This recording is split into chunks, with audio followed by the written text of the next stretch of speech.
Thank you very much for the invitation. And so the title of my talk is referring somehow different but strongly related topics. And I said that rumors, epidemics, economic crisis, and generally I could also list other topics here.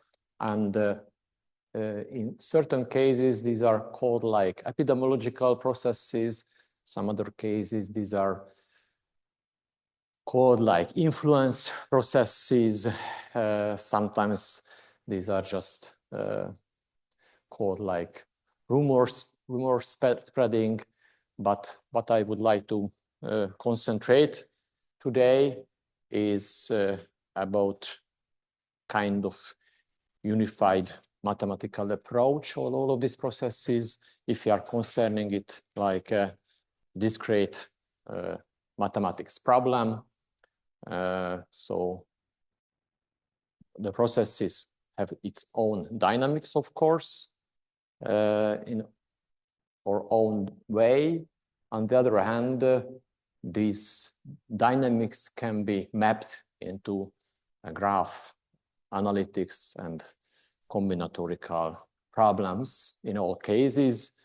And so we will see what is unified there and what can be different from that point of view. So I don't know. What is the problem?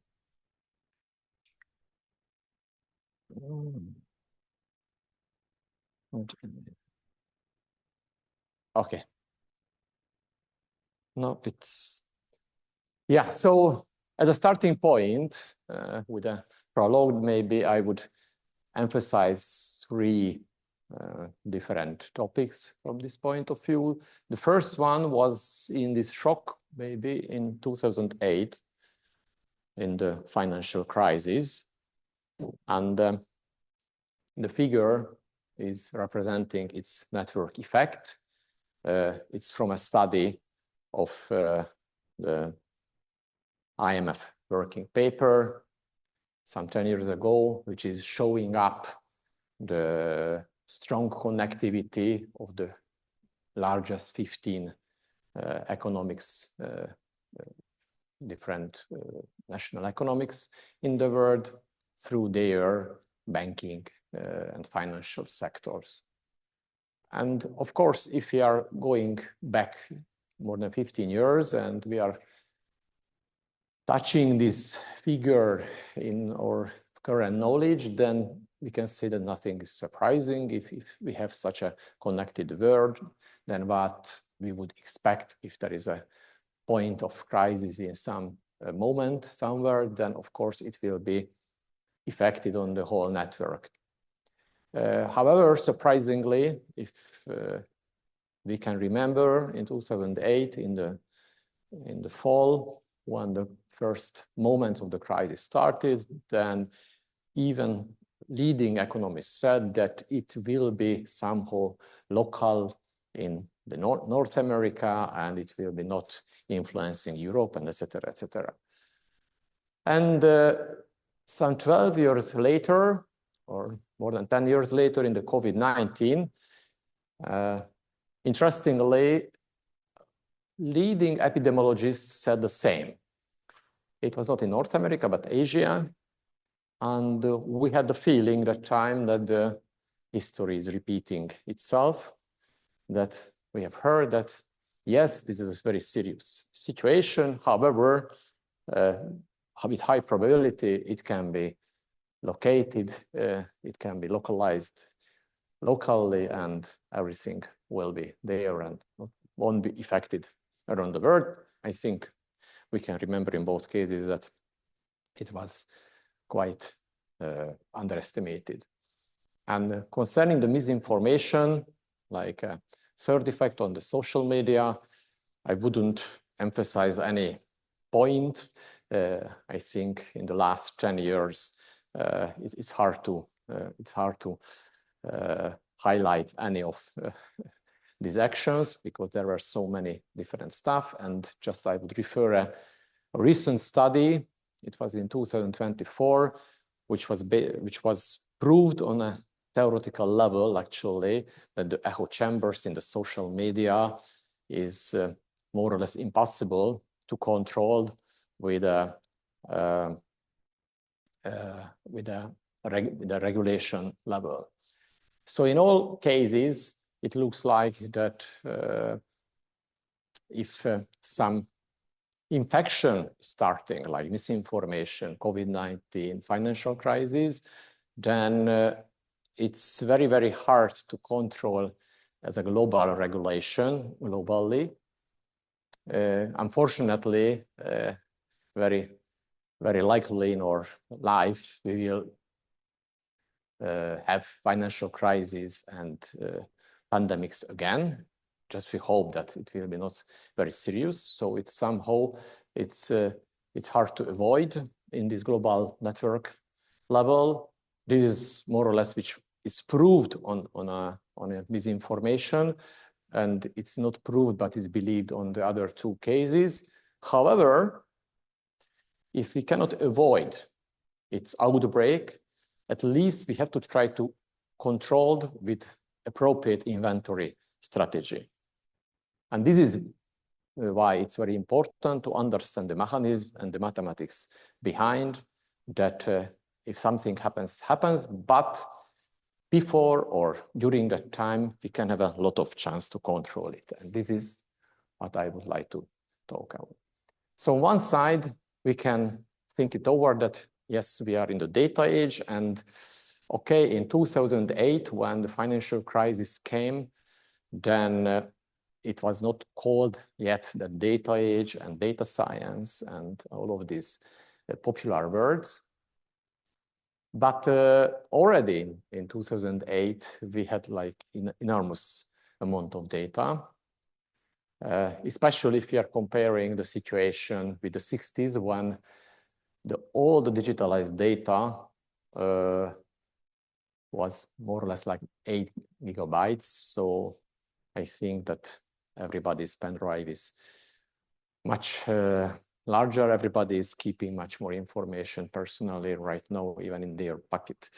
So comparing to this, even in 2008, we had the access so much data, at least in a highly digitalized world like the financial sector. So we would have expected that they could see the future in somehow, predict the future in some way, because nowadays it's not a question anymore that if we have a huge amount of data, then we can predict the future in a certain level. We can apply high level of machine learning and other tools. And okay, this technology was not available at that time, but quite much data were available from which sophisticated analytical methods could have got the information. So we can say that data is not enough, and probably which was missing that time for the information, the models. Models were much more concentrated on the separated individual effects and was not concentrating so much on the network effect. Now it looks like very natural after that time, but anyhow, even in the epidemiological models were much more focusing on the classical dynamical system approach, which is not concerned the network structure behind. And when I was preparing for the lecture, I realized that it was 12 years ago when I made a popular lecture in Hungary, and I decided at the time that I would like to talk in generally data science. It was quite a new topic at that time, big data and data science. Even so, I was not sure that how to translate it to Hungarian. I do remember that I was not sure that it's if I am translating it word by word, that data and science, then it sounds very strange for me at that time. But anyhow, that I made this lecture, and I just copied this slide in somehow from that lecture. And this is about that the big data and data science is much more focusing on the analysis of big data, but not on the individual, but much more individuals, but much more the connections with people, connections between people's behaviors and outcomes. And all the data sorted from different kind of things, cell phone, credit card, etc., etc. Nowadays, again, it is not very strange for us, and it was not shocking 12 years ago. But at that time, it was much more about the future. And it's interesting to play a little bit that, just like in the movie, if right now we would go back to 2013, to that expectation, we would bring our ChatGPT, then how much it would be surprising in 2013, probably very much. But anyhow, now it's because of the social networks and other network events. In the everyday life, people are talking about graphs and analytics, big data, etc., etc. But 12 years ago, it was not the case. But Alex Pentland, who is a very infectious person in the computer science, already predicted in this way.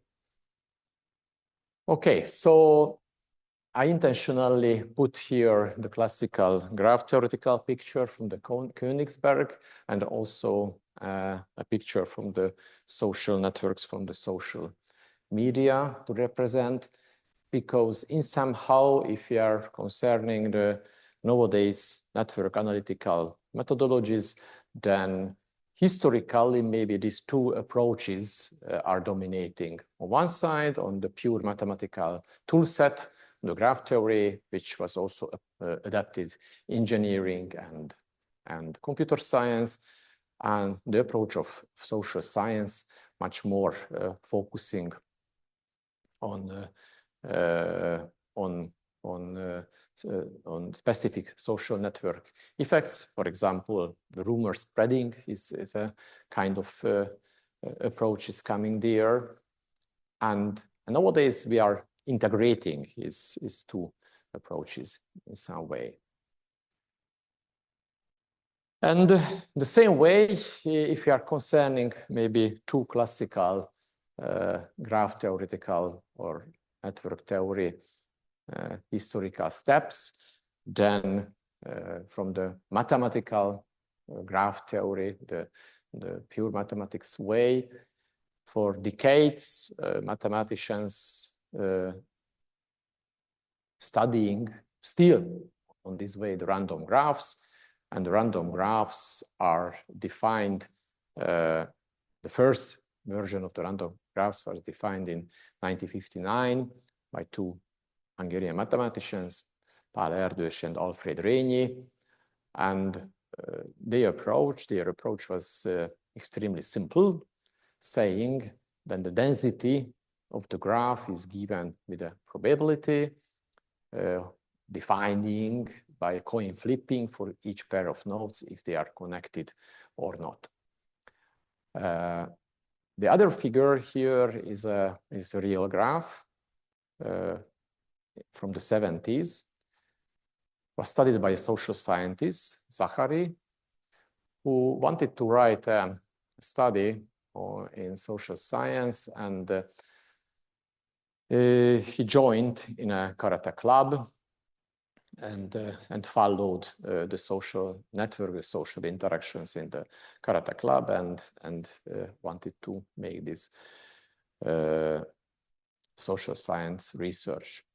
And during this time, this karate club was splitted in two parts, and from this event made him a new opportunity and made a very, very impactful research because he could have the chance to make a study on the social network of this karate club. It was not a big network, but it was a real social interaction network, and it was a real life study having the result of two separated group, and it gave a unique opportunity to have the understanding why it happened.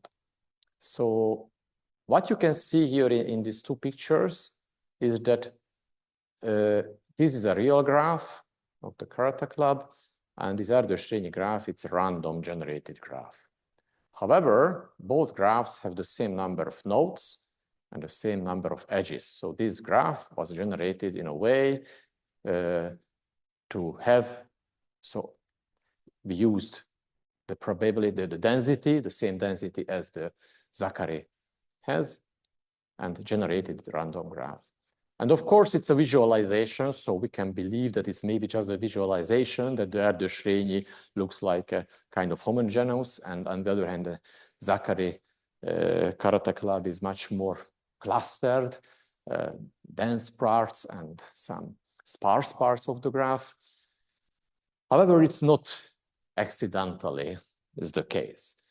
The best way, maybe if you can, concerning the degree distribution of this type of graphs, if we are concerning the Erdős-Rényi graph, the Erdős-Rényi method, then it's easy to calculate that what is the distribution. So if you are concerning the degree of a node, and right now we are just talking about undirected graph, later on we will talk about on directed graphs as well. So if you are concerning undirected graph through the Erdős-Rényi model, and we are not allow any loop in this graph, then we have to calculate that what is the probability for a node to have degree k when k can vary between 0 and n-1. And so how to calculate such that we had k times, we had the positive coin flipping with probability p, and n-1 minus k times we have like with n minus p probability, we had like the negative result of the coin flipping when we are not connecting two nodes. So it means that for and this is the probability that we will have k hats and n-1 minus k tails. And from that point, just the question is that n-1 choose k ways in which this outcome can occur, and we can easily get the binomial distribution, which if we have a large graph, actually, and this will be the point later on in this talk, that when we are going toward on the, of course, in the big data, then we have like extremely large graphs. Then if this would be the real world, then the edge, the node degree distribution should close to a normal distribution in large N. On the other hand, if we are concerning the Zachary graph, then the Zachary graph is much more following the sample of the small world graphs. Small world graphs are much more describe some properties and not by definition. So the Erdős-Rényi graph, of course, it's a synthetic graph methodology. It has its precise mathematical definition. So we could calculate that what we can expect of the distribution of the edge of the degree distribution, not edge, but the degree distribution. However, if we concerning a social network graph, then the social network graph and quite many other networks are following so-called power law distribution. So it means that with very, very high degree, there are still a low number of nodes. On the other hand, with a low degree, we have a very huge number of nodes. So its distribution is quite much different as we are getting with a Erdős-Rényi coin flipping methodology. And addition to this distribution is following a pattern that in this graph there are some naturally highly clustered parts, so some dense subgraphs which are strongly related to each other, so densely connected part, and this densely connected part somehow connected with some sparse part, and also the diameter of the graph, the length of the shortest path between the most distant nodes, is just little bit depending on the size of the graph, which is, again, it's definitely not true for an Erdős-Rényi graph. On the other hand, if we are going to a real cases, a social network, then it's not very much surprisingly, because of course, as for example, Facebook or other media evolved, then during this evolution, then for concerning a single person, the degree, the number of connections are increasing during this time. However, this increasement is not following the increasement of the whole network. So it is much slower, it's increasing, so that the reason that we have a limited number of connections in somehow, of course, again, there are some people who have like extremely large number of connections, but practically high majority of the people have a quite limited. And even those people who have like extremely large number of connections, it's still not like that we have like 1 billion nodes. It does not mean that somebody have like hundreds of thousands of connections. So if we are concerning the Zachary graph, which is, of course, it's a small graph, and when we are saying that it has like a two natural clusters, it's not completely natural. However, if we are concerning the real split as it happened that time, then concerning the structural properties of the graph, then maybe it doesn't look like so much surprisingly. So we can have a feeling that maybe if we have a social network and we are studying the structure of the social network, then even the structural properties of social network is good enough already to make predictive models for the real processes. So let's say even if we are concerning the financial network and their structural properties, could it have been predicted what would happen in somehow? Or based on this social network connection, it could have been predicted what would happen in a longer term with this social network. So this is the topic of the graph clustering, and clustering is generally means that it's a classical data mining, machine learning, or even statistical topics, meaning that we have a data set, and in this data set,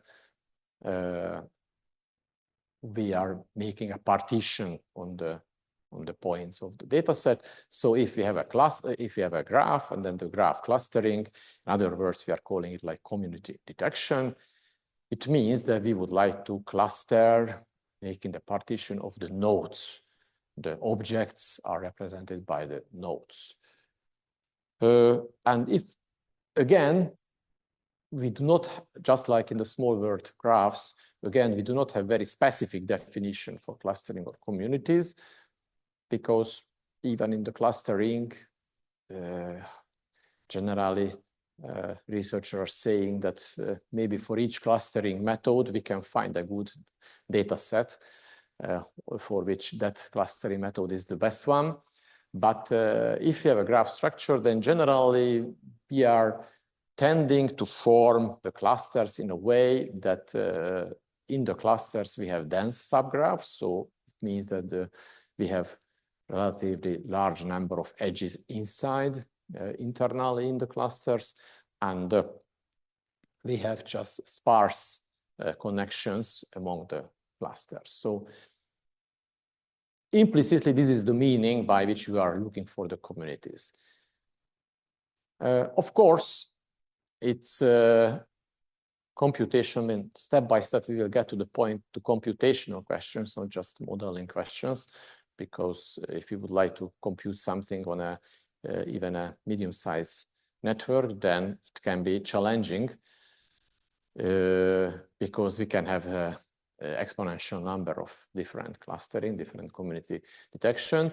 But there is a much bigger problem if we are thinking of mathematical point of view, that what is a good clustering is quite much depending on several cases on the specific application, because we should have like mathematical function, an objective function, which are used for the evaluation. So if we are comparing two clustering, then we should have an objective function by which we can say that this is better than the other.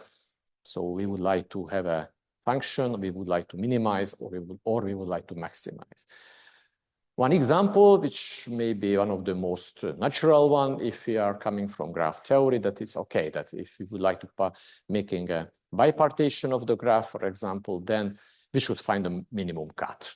The minimum cut is like the minimum weights by which minimum edge weights.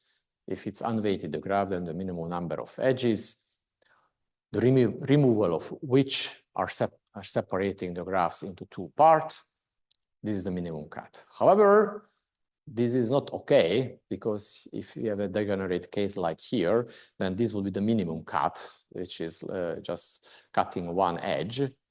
But so how to say, by definition, we can say that minimum cut is a good clustering, but everybody can feel that it would be hard to find appropriate application when this would be an optimal clustering. So instead of this, normalized cut, which is normalizing according to the number of edges or number of or the sum of weights in the clusters, saying that okay, if you will concerning the quality of a cut, then we should concentrate on the point that how is the distribution among the edges for the edges among the two clusters. So therefore the value of the cut is normalized with volume A and volume B, so the two parts of the partition. And the volume A is simply the sum of weights of edges having at least one endpoint in A, and volume B is the sum of the edges of the weights of the edges having the endpoint of B. So for example, here, the minimum cut, it's here we have one edge. And if it's normalized and A is the single point in the singleton, then is the normalization, it will be still the value of 1. So anything that we would add to this would be a value larger than 1. So definitely this normalized value for this cut here would be larger than 1. And if we are distributing in a much more balanced way the number of edges between the two parts of the cut, then this sum will be definitely below 1. So for example, if you are concerning this cut, then this cut will cut two edges. However, these two are normalized on both sides, several number of edges. So for example, if this is the green part, then we will have 1, 2, 3, 4, 5, 6, maybe 9 edges. So 2 over 9 is the normalized part of this one, and the normalized part of this one will be, on the red part, will be even lower because there are more edges here. So if the balance is more balanced, if this cut, then the value will be lower. So of course, again, this is some approach which can be applied with two clusters by clustering and the balanced way, but This is just one approach, but already showing the problems. So going back to the Zachary situation, then actually we can give a business example as a so-called churn prediction, which means that in the business, if you have customers, then getting new customer is quite costly. So it's much cheaper to keep those customers who are maybe uncertain to stay as a customer. So classically, the first companies which were highly digitalized was like the mobile service providers, and they started to use this data for data mining to make churn probability, churn prediction, which means that regularly they're calculating for each person what is their prediction to leave. Nowadays we have quite many other business concerning Netflix and others who are taking this value, and they are always calculating. And several years ago, in a mobile service provider, there was we had actually a small study, actually where it's a very simple way, some clustering, this kind of churn probability was calculated. In other words, just like in the Zachary graph, it was an attempt to understand that if you do not consider anything else, just a social network, actually, it was a fleet of 3,000 customers, and the social network was built up of their telephone calls, or not just telephone calls, but different kind of mobile service activity, SMS and so on. So there was some methodology by which the network was built up. And in this network, some community detection was identified. And there was one huge cluster with 448 people. It was one huge cluster. There were a few big clusters. These few big clusters, each of them had at least 100 people in these big clusters. But these people was put into a second segment, these 500 people. And the third segment was on the those people who were in small or medium clusters, which were the small clusters were like 3 people together, but smaller than 100 people. And the mini clusters, which is hard to say even a cluster with 2 customers and quite many people in singletons, which were not part of any clusters, like a single clusters.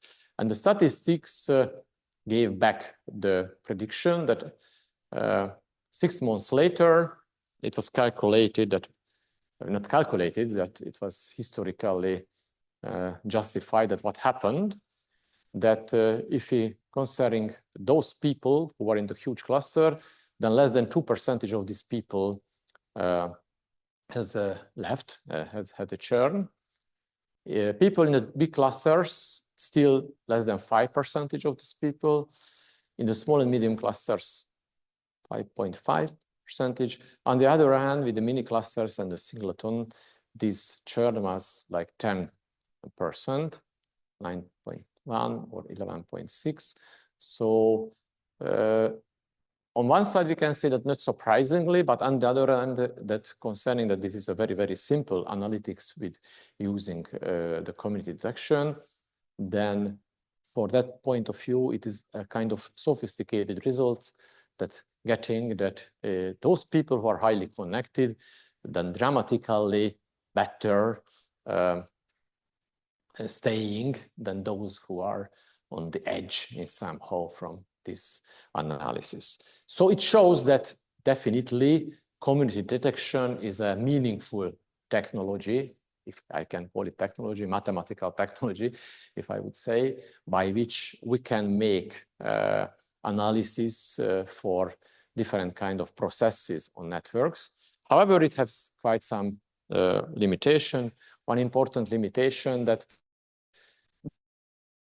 methodology that which objective function should we follow. So we do not, so what we are studying that what is the churn process, but we cannot understand what's in the churn process going on. Just we have a feeling that some of the churn process is related to the graph structure. So everything is based on the graph structure and not specialized on the real processes. However, even a bigger problem that even if we can make a good prediction of the expected outcome, then it's not enough. We need an intervention strategy. So let's say that we would be successful. We are going back to the future again, and we are going back to 77, and in this karate club, and with our current knowledge, we can identify that there will be some problem in this karate club. It will be separated into two parts. However, okay, and what is the suggestion? What we should do? What we should do?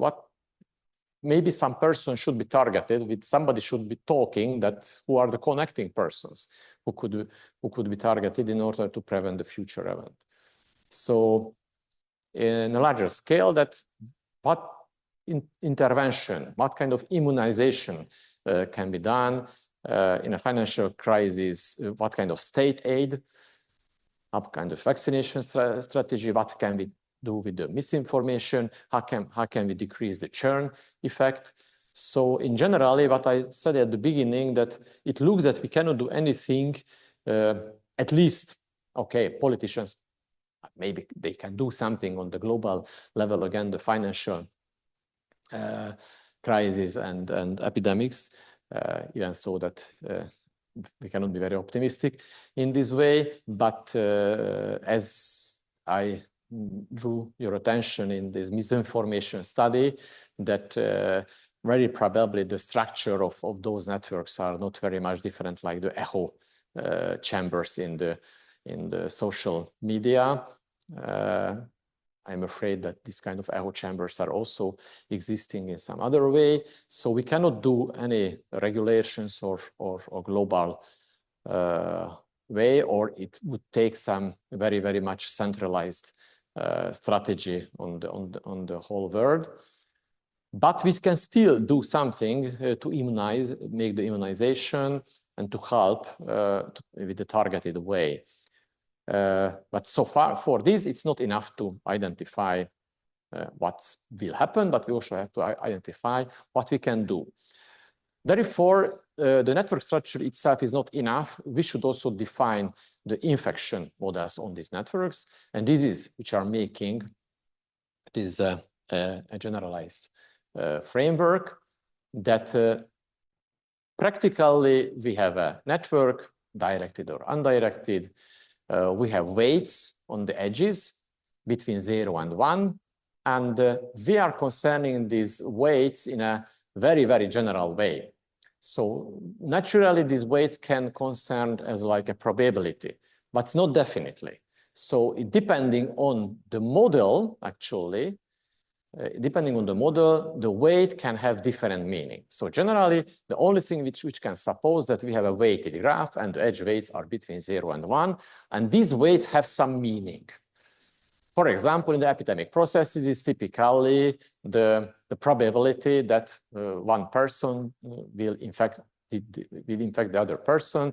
It is has a probability between 0 and 1. Depending on the epidemic models, it can mean that on the in which time window or some other restrictions, but generally it has some meaning.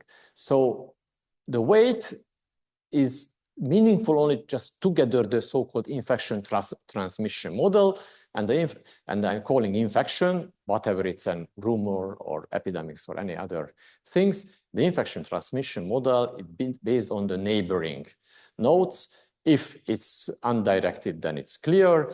If it's directed, then it's the incoming neighboring nodes, of course, because it's the direction by which the node can be infected by its neighbors. And we have a set of initial infectors, a null, and output is some iterative process. So we have a certain number of iteration. Again, it depends on that.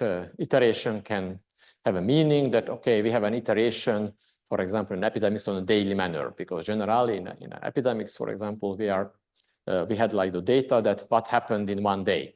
We couldn't consider the new infections on the hourly manner or weekly manner, but we consider it like the daily manner. And it can have, for example, an iterative way how the infection is going on. And in different applications, this iteration process can have different meaning, but generally this is the case. So it can have several origins, like epidemiology, sociology, or economics. There are two models I would highlight. The first one is very close to the classical epidemiological models, but this is much more, it's also quite much used in economics. It is the simplest model, so-called independent cascade. The independent cascade, in this case, indeed, the edge weight, indeed, it means that the probability, so here the edge weight is the probability. And actually, just like in this example, if we have, and the origin is like by two economists, by Domingos and Richardson, and 3 computer scientists made it in a combinatorial optimization, a combinatorial problem. So if we have 2 nodes here, green nodes, which are at the beginning are weighted, then not weighted, but infected, the initial one, then what will happen?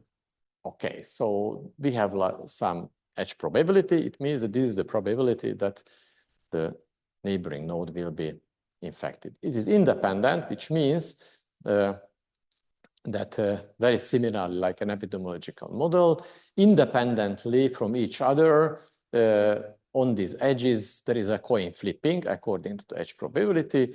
And once, but only once, this person or this node will try to infect through this edge the neighboring node.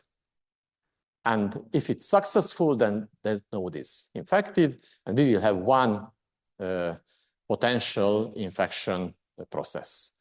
Yeah, here it's a one potential infection process that is saying it was successful. This is green. This also tried to infect both neighbors, but both of them were unsuccessful, and this was again unsuccessful. In the next step, they are not trying it anymore because they had their own turn. In the next step, this node will try to infect V2 is trying to infect V6, and it is successful, but it's V4 is unsuccessful, and after that it stopped because there is no any other way to make this infection. So this is the simplest case. On the other hand, if you are concerning the social science aspect, in the social science, for example, the rumor spreading, and the mechanism is completely different. And there in the mechanism is not like in the epidemiology that generally we are identifying one person which is infecting the other one, but we are identifying the process. It's much more as a threshold model that we have some friends, and these friends are trying to convince us something, and each neighbor has its own weight. But this weight is not a probability, it's much more maybe the strength, how much we are believing the other friends. And if we have like they are over of a threshold, then we are also infected by their opinion. And in this process, we have also a stochastic manner. In the other process, the stochastic manner was on the edge, on the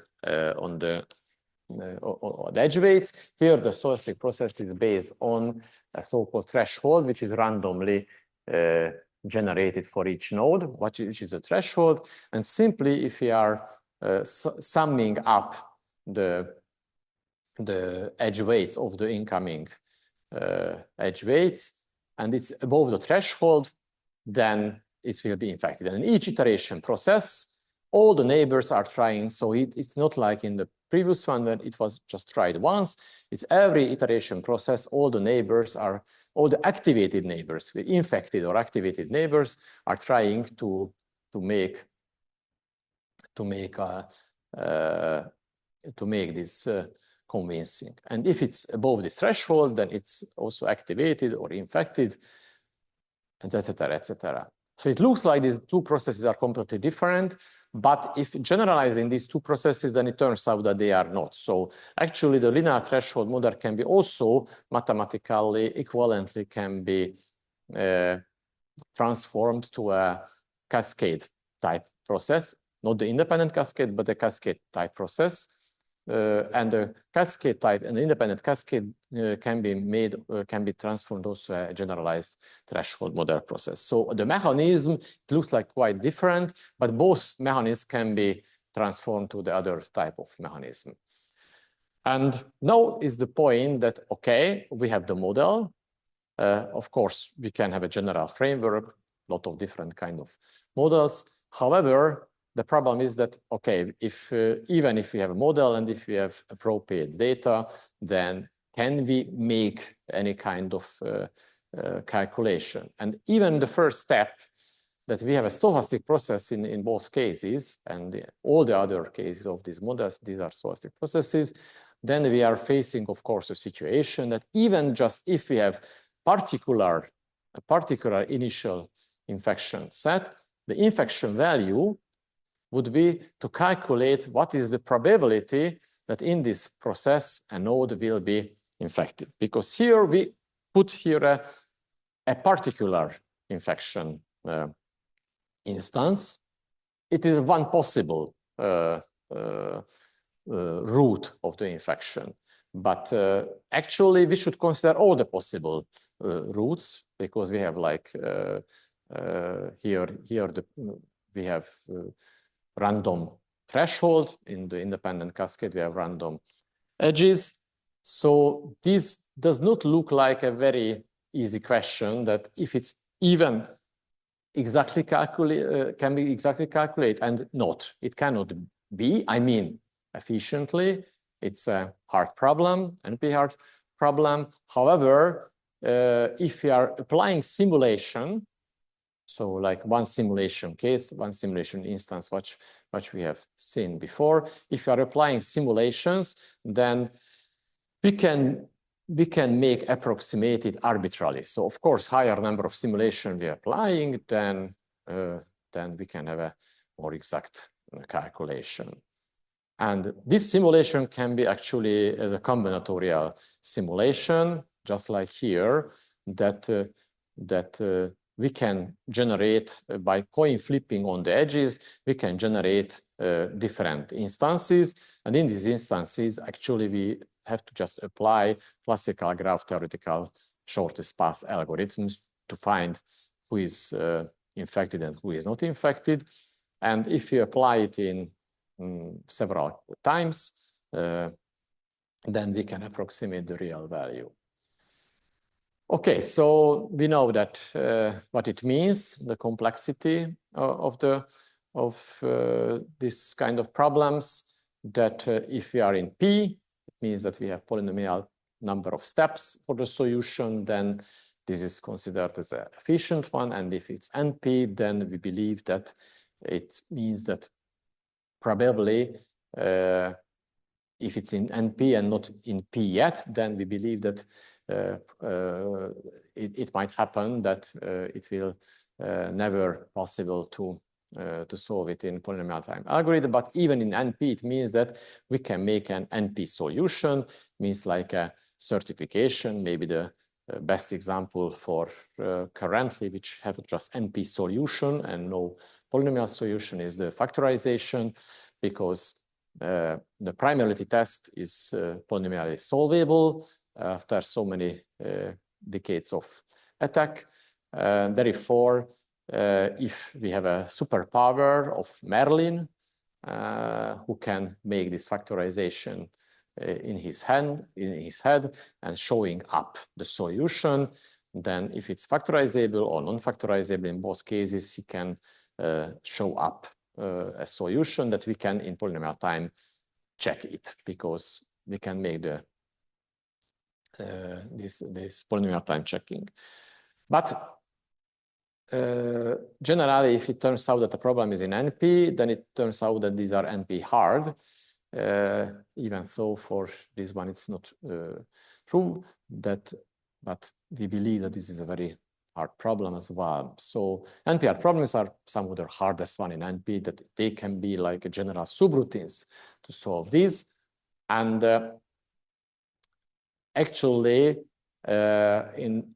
why we are needed on other popular topics like the quantum computers, because even if we are concerning classical computers, and in the classical computers, and we are concerning the physics theoretical bound, that which is the theoretically limit of one operation.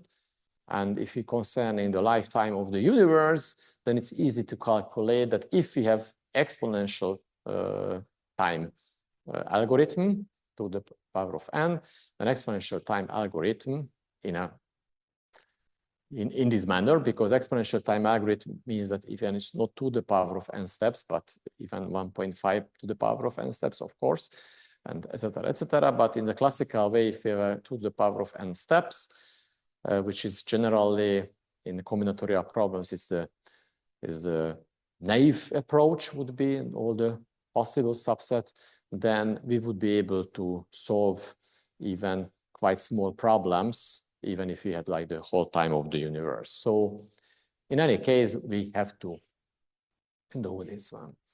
And so finally, we can define with this model of influence or infection probabilities, we can define the influence maximization problem that at least with simulation, we can calculate effectively of the influence value of one initial node set. The question is that which is the best initial node set? So let's say that if we have a network, and in this network here it's the thickness of the edges are expressing the edge weights, and we would like to find those most influential 3 persons by which the influence value, the expected value will be the highest one. Of course, it looks like a little bit against the point when we talked about that we would like to decrease the danger in the financial crisis and in other cases. And yes, the influence maximization is coming on the original topic, this is viral marketing, that if you have some credits by which that as a business you can give some offer, like 3 people in this, they can get this offer, which is the best solution, which 3 persons should be received this offer. If they are quite influential, then these influential persons will forward positively this message. So nowadays in the social media, this is, I think, very important questions when in the YouTubers, who are the most influential YouTubers, to find them, because it's not just the number of followers, but how valuable your followers you have and how strongly you are followed, etc., etc. So this kind of positive effect, and we would like to maximize this kind of infection, this, let's call it positive infection. But the similar way, you can also transform these problems to minimize questions. I will show very soon. What is the point is that the influence maximization problem is also hard, but actually, practically, if you are using the greedy method, then we can reach like a guaranteed approximation, like 63% can be reached of the optimum, which means that it's even if you are using a greedy methodology, the greedy methodology is giving a relatively good solution. And what is greedy methodology? It's like classically that when we would like to make minimizing the number of coins by which we would like to pay. It's very similar. A good example that if you have unit jobs and you would like to sequence the unit jobs, and each job has different profits, and and each job has a deadline, and you would like to put this job after each other in a single machine in order to have to maximize the profit. And the greedy method in general means that you are always choosing the best free element in the set, which is still possible, which is giving a feasible solution. So first of all, job 4 has a highest profit. After that, you can choose job 1, the second profit, and job 4 is putting, because its deadline is 2, so therefore it's putting in the latest place to have a chance to get a place for the first step. And after that, job 3 could be considered, but job 3 cannot be put there. So because already here both of them are accepted. So if there is no feasible solution, then of course it cannot be applied, etc., etc. Finally, we can get the greedy methodology the best. So what it means in the influence maximization? It means that we are choosing one point, which is the most influential point. It can be okay, then it can be tested one by one. And after that, we are concerning the second point such that with these 2 points, like the gain that you are getting for the first solution, that you are getting 1 point. After that, you will have the highest value. Of course, it's not hard to see that nothing can guarantee the optimum. So in the job sequencing, it has a problem which is a simple problem, and there the greedy is getting the optimum solution. Here in the influence maximization, of course, this is not the case, especially because it's MPR, so not surprisingly. Because if you are taking something as a first step, then it's not guaranteed. Then, of course, it's even the part of an optimal solution. However, why we can guarantee that at least 63% of the optimal solution can be reached? It's based on a property which is called submodular function. In simple way, submodular function means in this case that if you are concerning what is the added value of one, like the red and the green, then the sum of their added value needs to be larger than their common added value. So it's not possible that if you are concerning 2 elements, and these 2 elements together will have a higher added value together than if you are separating 1 and 1 added value. And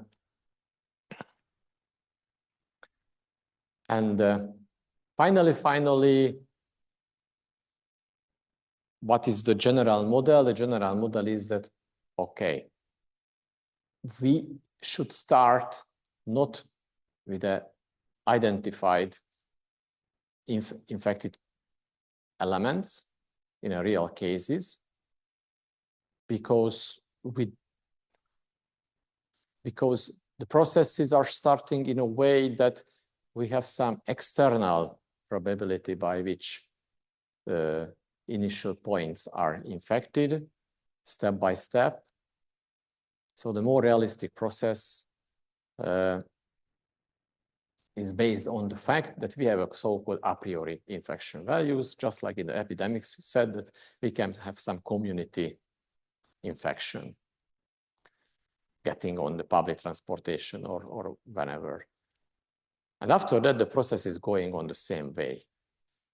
And here we are finally on the case when we can have a immunization question, a strategy question, that what we should do. So like if we have a epidemics, then who should be vaccinated if we have such a network? Because in this point already, instead of maximization, influence maximization, we can consider that we have a basic scenario that what is the initial infected value for each point, a priori infected value, and how we can maximize the decrease of this infection value if for example, in this figure, it's if this guy is vaccinated, then probably this is the best solution, the best choice, such that we can remove those edges which are connected to her or him.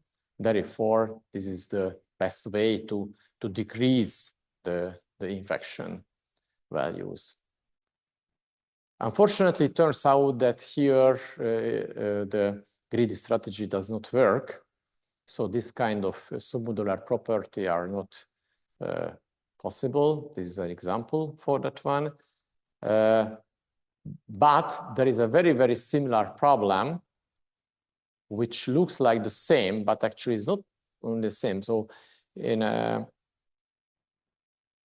if you would have the question that who are the most important person to be vaccinated in order to stop the epidemics, or who would be the most important person to be tested in order to get the information on the on a community that epidemics are here, then we would believe that the same person should be tested who are vaccinated, but it's not true. We can describe mathematically that this problem are called influence monitoring problem. When you are monitoring the infection, then it's slightly different.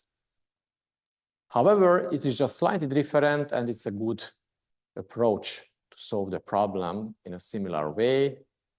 When you are, instead of finding those people who are best to be vaccinated, you are choosing those people who are best to be tested. These two problems are not the same, but in high probability, the solutions are close enough to each other.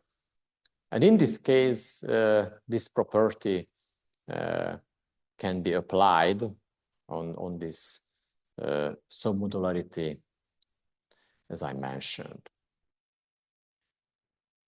Anyhow, some final notes that what I wanted to show, that on a mathematical arsenal, we can have a unified framework by which we can model these phenomena. But of course, there are a lot of open questions there for which, for example, modern machine learning can help. Because when we are defining this problem, then we should find out which is the best fitting infection model, which are the most realistic edge weights. But it is on the way, and the next crisis situation, I think we can have sophisticated intervention strategies. But on the other side of the moon, of course, Big Brother is still here, and it means that with this methodology, the truth is that if on the social media the misinformation strategy can be identified, it means that those people who are not making in this wrong way, they can be also quite much identified by their activities. Thank you for your attention.